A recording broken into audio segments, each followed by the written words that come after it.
Welcome to Choice Classic Radio, where we bring to you the greatest old-time radio shows.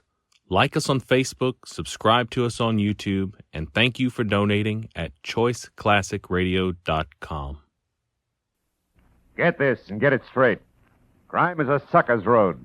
And those who travel it wind up in the gut of the prison of the grave. There's no other end. But they never learn. From the pen of Raymond Chandler, outstanding author of crime fiction, comes his most famous character in The Adventures of Philip Marlowe.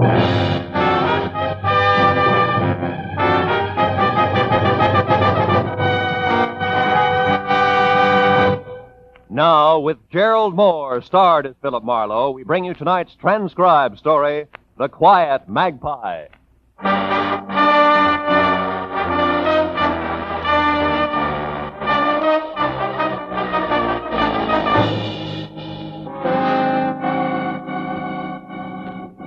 That's a lie! A deliberate, dirty lie! Counsel, will you restrain the defendant, Mr. Calloway, from making another such outburst? Proceed, Mr. Deaton. Thank you, Your Honor. As I was saying, ladies and gentlemen, in further proof that Vincent Calloway murdered his father, Homer Calloway, in cold blood, the state has established that a violent hatred existed between them. A hatred that crystallized through the years as Vincent Calloway grew from a pampered, coddled, only child into an indolent wastrel of a man, content to lavish on himself the profits from the Calloway Oil Company, his father's business, without once lifting so much as a finger in the firm's behalf. That's not true! I worked in the... Counsel for the defense will advise his client that the court will not countenance another interruption of this sort. Thank you, Your Honor. A hatred, ladies and gentlemen, that reached explosive proportions when Vincent Calloway recently took as his bride an ex-showgirl. A woman with a long and tarnished history of flagrant fortune hunting.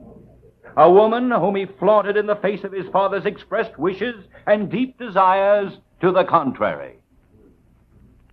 Further, the state has proved that just 2 days prior to his murder, Homer Calloway had decided definitely to change his will. Why? Why, other than to eliminate his son from its benefits? The court requests that the prosecution confine itself to the facts.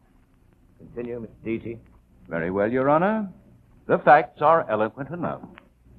Homer Calloway was murdered before his desired changes in his will could be executed. Next, we learned that on the night of the murder, a desperate effort was made by the killer to cloud the real circumstances of the crime by setting the scene to look as though Homer Calloway had surprised a common thief, robbing his private office. This clumsy attempt was at once proved by police officers to be completely faked. The motive was robbery, all right, but on a grand scale. Now, ladies and gentlemen, let us proceed to tighten this web of proof around Mr. Vincent Calloway. Let us show beyond any doubt that it was he. There was no doubt about it. Vincent Calloway was losing the fight for his life. Deaty, the crisp, tab-colored assistant DA, was cutting him to ribbons. When they called Felix Lohman to the stand, I turned around and took a good look. Because it was Felix Lohman who had telephoned me earlier and hired me to come to the trial and be on hand when he testified. He was a tired little man with a jaded cherub face who got up and walked unsteadily down the aisle to the bailiff's table. He acted like a man on the verge of collapse. Are you all right, Mr. Lohman? Yes. Yes, I believe so. Raise your right hand. Do you solemnly swear the testimony you're about to give to be the truth, the whole truth, and nothing but the truth, so help you God? I do. State your name. Felix Lohman. Take the stand.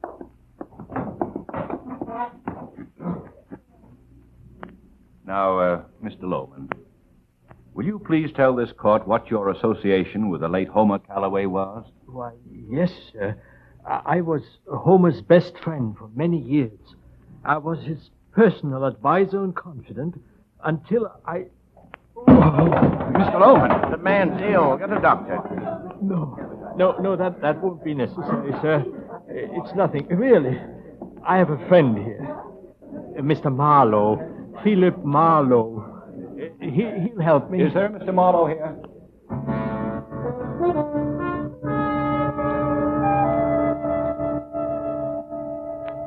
That's the way it played. My client was helped to his feet, and as I half carried him out of the room, I heard the judge adjourning court for the day. All the way down to my car, Felix Lohman stayed as limp as a damp bedsheet. But the minute we drove away, he began a recovery that couldn't be credited to the fresh air alone. When we got a few blocks west on Wilshire Boulevard, a smile spread over his Cupid-doll face like warm syrup over a waffle. There's a good restaurant. Pull in there, Marlowe. All right? I feel like a piece of pie. Now, look, Mr. Lohman, not 10 minutes ago you were dropping dead in a courtroom. Now you feel like a piece of pie. What is this? Come on, let's go inside where we can talk. All right. My performance at the trial was a fake, a delaying action, Marlowe. A bit for time. Oh? And believe me, we need all the time we can get To do what? to save young Vincent Calloway's life. How about this booth? Oh, yeah, sure. So you think he's innocent, is that it? Why? I've known Vince since he was just a boy. Mm-hmm. He's no killer. Couldn't be. It's completely alien to his nature. Well, from what I heard in that hard-boiled court today, you'll need a little something more tangible than that, Mr. Lohman. I've got something. Care to see the dinner menu, gentlemen? No, just a big piece of cherry pie and a glass of milk for me. Just coffee, thanks. Now, Mr. Lohman, sell me. According to the DA, Vincent had plenty of motive. Oh, he hated his father, all right. We all did, one time or another, Marlowe. And got hated right back, too. Homer was that kind. Dry, hard, lonely, lived on work and nothing else. But the rest of that motive stuff... You mean about the will? Exactly. Vince expected several years ago to be cut out of his father's will. He was resigned to it. So that's out as a motive for Vince. Well, aren't you forgetting that was before Vince married a very expensive little plaything? Maybe she changed his economic philosophy. Now you're getting warm, Marlowe. But you're still a little off. How do you mean? The girl's name is Joyce. Yeah. I'm sure she couldn't change Vince that much, not drive him to murder. But I'm also sure that Joyce herself would try anything. Well, that's where you come in, Marlowe. Something's fishy, my boy. Extremely fishy. Yeah, well... Oh.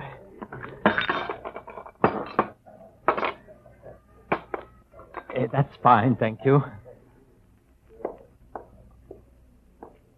Now, tell me, what's fishy, Felix? Are you trying to say you think Joyce is a killer?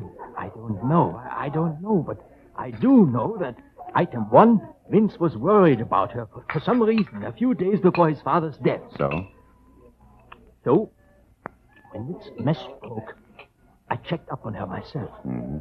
Followed her home a few times. That's at 2313 North Ogden. And item two, I saw a man hanging around the place. A fellow with two gold teeth right in front. And dark, 5 o'clock shadow, a kind of whiskers. I followed him once. Know where Angel's Flight is? Sure. That's where I lost him. But I learned that his name is Stoner. Stoner, huh? Mm-hmm. What about item 3? Blackmail. I don't know how or where, Marlowe, but it's there. Oh. And Vincent's caught in the middle, and good and tight. Yes. We've got to find out about this fast. I wish I could go along, but Joyce knows me too well, and that Stoner has spotted me also, I'm afraid. So I guess it's up to you. Okay, I'll get started. I can reach you where? Home. Gladstone 3962. 3962. And Marlowe, I'm just an old fuddy-duddy. But that boy Vince means a lot to me. And time is awfully short. Give us your best, will you?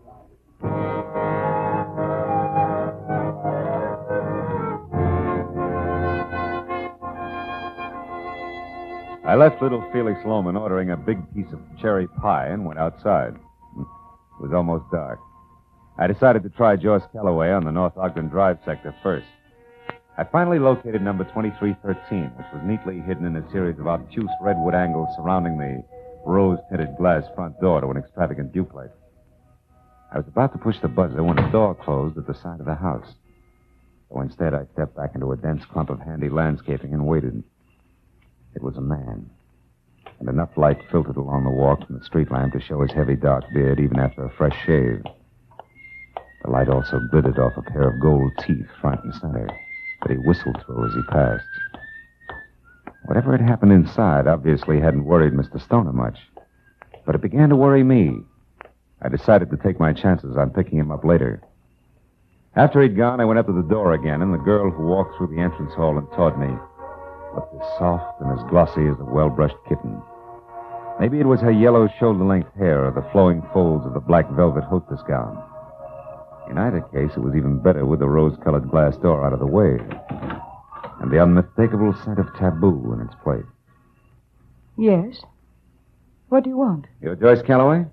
That's right. I'm Marlowe, Mrs. Calloway, Phil Marlowe. I'd like to come in and talk to you a minute about your husband. Vince?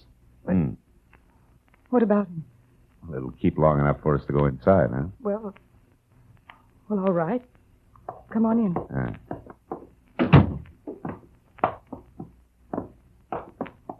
This is my apartment.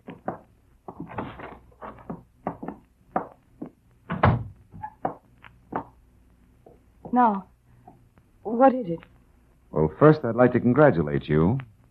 The moral support you didn't give him today was real great. Too busy shopping to drop in at your husband's murder trial? Why, you... Oh! Okay, baby, I asked for it.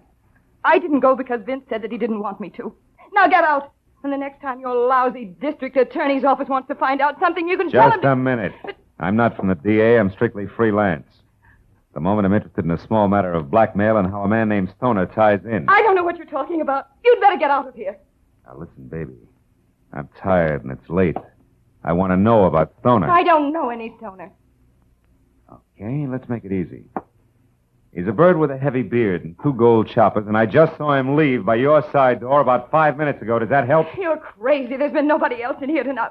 Now, get out of here. Sure. You know, Joyce, you're either awfully dumb or awfully scared. I don't know which. But neither one is going to pay off for you. I promised.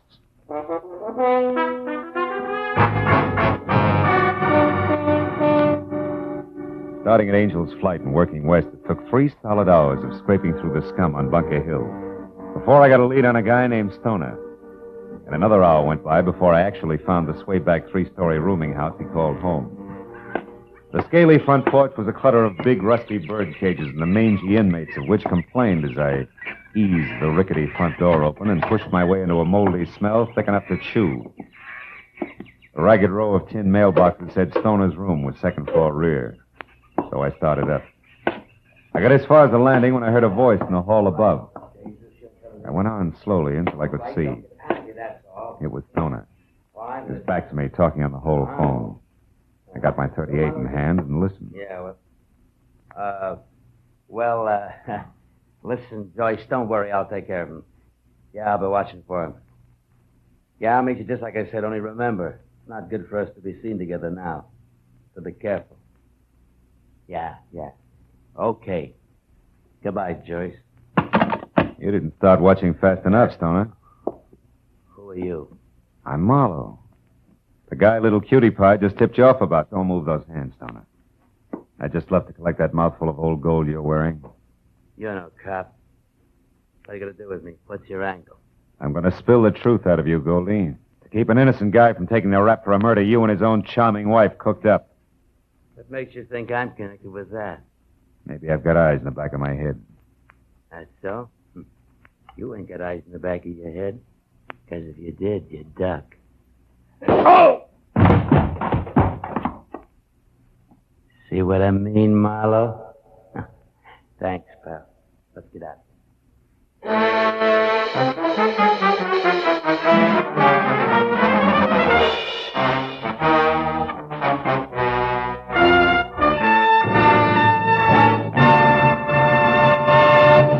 In just a moment, the second act of Philip Marlowe. But first, although the intention of the entire world is now focused on the critical situation in the Far East, there are still tragic remnants of another war in Europe. There are still hungry people, children who need clothes. There is still sickness and the ever-present misery and poverty. Now, as before, it is your job to help these people. Help them through your generosity, through care. One $10 care package can feed and clothe an entire family in France, in Italy, in Germany. Send hope to these destitute peoples of Europe by showing you care through care. Now with our star, Gerald Moore, the second act of Philip Marlowe, and story, The Quiet Magpie.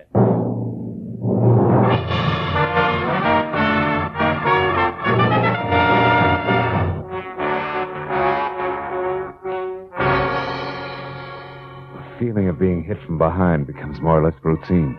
There's an explosion against the back of your head. Your backbone is suddenly electrified and your legs melt. And a chunk of the floor rushes at you from a cockeyed angle.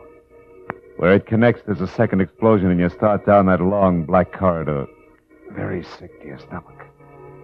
Yeah, it's routine, all right. But that doesn't make it any easier every time it happens. I rolled over onto my back in that musty hallway at Stoner's rooming house and forced my eyes open. As I did, I felt a stinging pain like a pinprick in the center of my spine. Then as things started back into focus, I saw a beer bottle gripped in a fat, freckled hand that belonged to a fat, freckled face that peered into mine.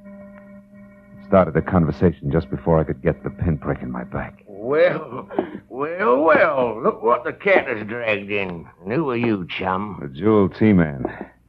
You need... Oh, my back. What's the matter, chum? The little gold ornament. Well, you must have rolled onto it, chum. Yeah. Whoever slugged me must have dropped it. What is it? It looks like a bird or something. Yeah. A magpie. In flight. Looks like it broke off or something. Probably a pin from some babe's handbag or bracelet or whatever. Or it's yours, maybe, huh? Well, if it was alive, it might be.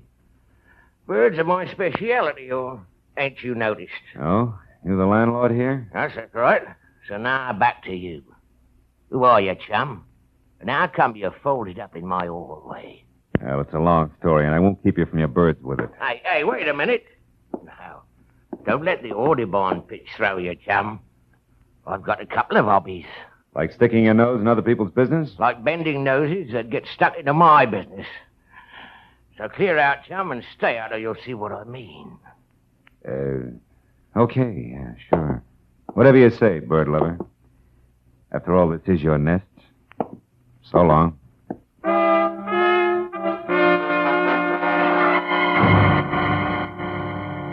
I figured it would play smoother if I left my tail between my legs and waited for him to return to his birds and beer. So outside, I let 10 precious minutes go by before I made my move. Then it was around to the back up a lopsided, rusted fire escape and in through an open window to Stoner's room. There I hoped something would tell me where he was going to meet Joyce Calloway. But after wasting another 10 minutes, it turned up nothing more than the two words Gate L scribbled on the back of an old envelope, which could have meant airport, train station, or bus depot if they meant anything. I went for the hall phone I'd overheard Stoner use and put through a call to my client, Felix Lohman, to bring him up to date. Marlowe, this is splendid. Why, from what you say, Vincent Calloway is practically a free man. Now, so I understand. Stoner and Joyce Calloway, who are going to blackmail Vincent, kill Vincent's father so that Vincent would inherit a fortune and thus be a more profitable target for blackmail. Is that it? Yeah, more or less, with, of course, everything backfiring when Vincent was arrested for the murder. But look, Mr. Lohman, we'll add and subtract later, huh? Right now, we got to catch up to him. Yes, but where? You said Stoner got away. Yeah, that he was heading for a meeting with Joyce Calloway. See, I got one thing to go on. I found the words Gate L scribbled on an envelope. Do you have any idea if it would mean a train depot or a bus? Gate L? Yeah. Marlowe, is that what you said, Gate L? Yeah. Does it mean anything to you? Of course, Gate L, Marlowe. This is at the oil refinery, the side entrance on Lafayette Street. Holy smoke. Say, Lohman, what's the address of that place? It's East L.A., isn't it? Yes, 1100 South Cooper between Kendall and Lafayette Streets. Covers the square block. Uh-huh. Now, look, Lohman, do you have a gun there in your place, I mean? A gun? Yeah. Why, yes, I do, Marlowe. Well, good. Get it and go over to the refinery right away. I may need someone who knows the inside, the names and numbers of all doors, windows, and pipes. You got that? Yes, but why not the police? Because they come with bells on. We can't take a chance. All right, just as you say. I'll be waiting for you. Good. I'm closer than you are there at Angel Flight. Goodbye, Marlowe, and a million thanks for what you've done already. Why, without you... Yeah, we'll talk about it later, Mr. Lohman. Goodbye. And for me, hello. Oh, fine. Now, don't move an inch, chum. You'll get this beer served, bottle and all. Now, Nosy, what made you come back? Buried treasure. You see, it's up here, I know. One of your little birds Now, told me. shut up. Remember, smart bloke, you're an housebreaker. And anything I do to you is okay with the law. Now, what's with you and Stoner? Why, do you keep a diary? Now, a neat bank balance. And all of it comes from cutting in on the right thing at the right time. So once more, chum, what's with you and Stoner? Well, you see, we went to the same prep school, and I promised the headmaster I'd always keep an eye on... Okay, Snooper, you asked for it. The light got it. I figured right, bird boy. Bum aim goes with a bum temper. It's only just beginning, sweetheart. It's black in here like a pit. But when I get my hands on you, you're going to be sorry. You hear that? Well, talk up. Talk up. Come on, Yellow Belly. Let's hear from you. Come on. Okay. So it's hide and seek, huh? No. Tag the game, bird boy, and you're it. Now listen to the birdies sing, chum.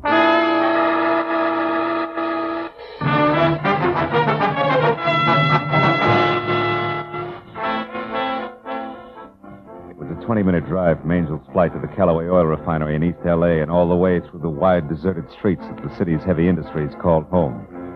After 3 tries, I found the sliding gate marked L. On one side of it, and folded up like a marionette on his day off, was the night watchman, unconscious, blood oozing from a small cut on the side of his head. And inside, thousands of square feet of pavement dotted with a dozen different kinds of massive black metal oil tanks that were ringed with fat pipes and skinny ladders. And in the pale glow of a half moon looked like the kind of distorted stuff bad dreams are made of. I slipped my .38 out of its shoulder holster, moved into the narrow shadow of a long, low building, and slid a careful step at a time toward a center structure. It was shaped like a giant fishbowl on stilts. And then I heard it. It had come from someplace just under the fishbowl. And as I ran toward it, I was ready for what would be left of Felix Lohman. And I started to curse myself for ever letting him come on ahead on his own. But when I was close enough to where I could see, I quit calling myself names. Felix Lohman was there all right, but very much alive. Alive and holding on tight to a smoking revolver that was still pointing down at the crumpled form of Stoner at his feet. Stoner, who was very dead. Marlowe! Marlowe! She's up there! She has a gun, Marlowe! Look, up on that platform behind those pipes! Hold it, Lohman. Get down. But, Marlowe, you must... Get down. She's got cover up there. We haven't. I don't care. You rotten, scheming woman! You are going to pay for all this! You're going to die even as you killed Vincent's father! No, Felix, I didn't! Yes, Mrs. Calloway. There's no other way out for you. It's too late for you and your lives. It's your end, Joyce Calloway, an end you deserve. Lohman, you fool. She'll get you. Lohman. You louse. My shoulder. It'll be your life, Lohman, if you don't drop that gun. Well, dear client, what's your answer? Do you drop it or do I shoot again? No. I'll drop it. Where's your stay? Okay, Joyce, come on down. Get a good look at your husband's benefactor, who incidentally murdered Homer Calloway, murdered his accomplice Stoner here, and tried to murder you. My shoulder. You know, for a smart guy, you're pretty stupid, Lohman. You should take better care of your cufflinks. That gold Magpie shines in the moonlight, especially when you extend your arm to shoot people. Marlowe. Here, Lohman's the mate, the one that broke off in the hallway at Stoner's place. That much of you can still be patched up.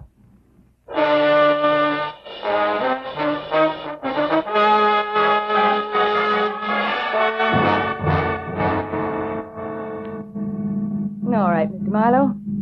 Now that Vincent's lawyer has heard it and the police have written it down, the press have printed it, how about me? I don't follow it. For instance? Well, Felix Lohman killed Homer because Homer no longer had any use for him. But with Homer out of the way... And Vincent in his place, Felix would be set. Your husband he could fool. Yes, but the way the whole thing boomeranged... Oh, that was just bad luck. You see, he staged a robbery at Homer's office just to throw the law off. Oh. Well, it didn't. But more than that, it almost nailed Vincent. Still with me? Uh-huh. Oh, the second house over there.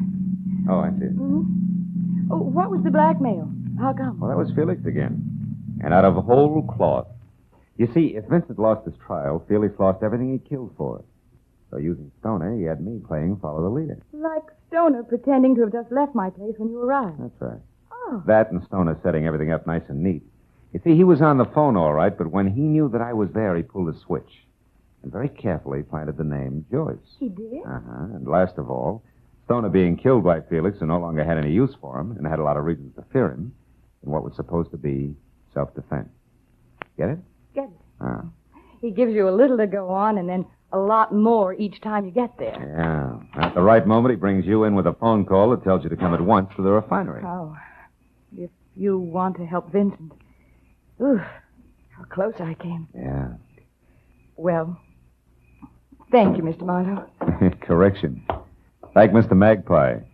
It told me that Felix was the one who dropped me in the hallway at Stoner's, remember? Oh, yes. That made adding the rest easier. Yes, but how fast you add when it counts. Well, good night, Mr. Marlowe. Thanks again.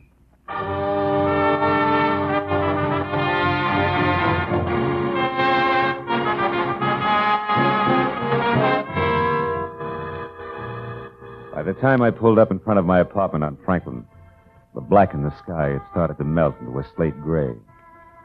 And my eyes ached for the long sleep that they had coming. Well, I sat there for a minute. I lit a cigarette and I thought about birds. Did you ever stop to think how some people remind you of birds? For instance, the landlord. If ever I saw a vulture in pants, he was it.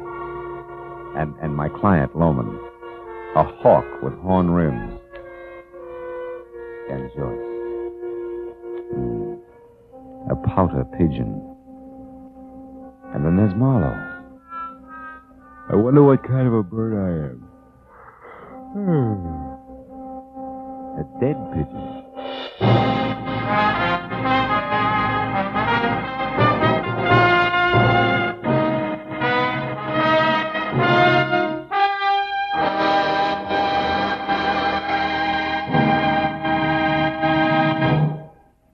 The Adventures of Philip Marlowe, bringing you Raymond Chandler's most famous character, star Gerald Moore, are produced and directed by Norman MacDonald and written for radio by Robert Mitchell and Gene Levitt. Featured in the transcribed cast were Harold Deerenforth, Lynn Allen, Wilms Herbert, Charles Lung, Bill Johnstone, and Ralph Moody. The special music is composed and conducted by Richard Arant. Be sure and be with us again next week when Philip Marlowe says... This time, an eager young kid took a beating in an alley. A lobster face began to boil, and a pair of month-old corpses got together. All because a woman in a dark tunnel kept a secret that didn't belong to her.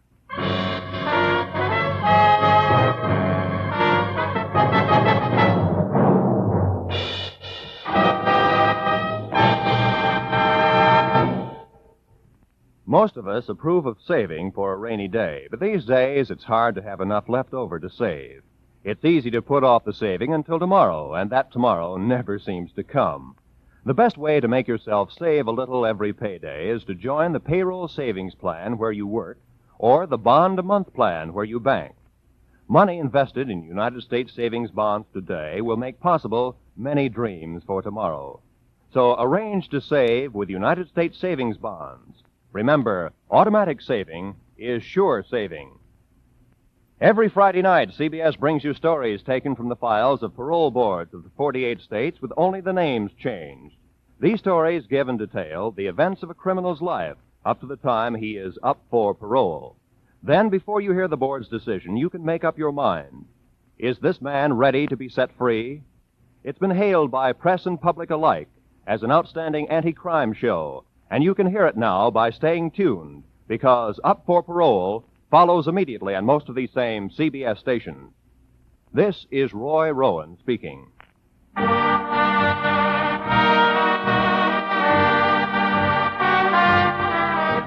This is CBS, where you find Songs for Sale every Friday night, the Columbia Broadcasting System.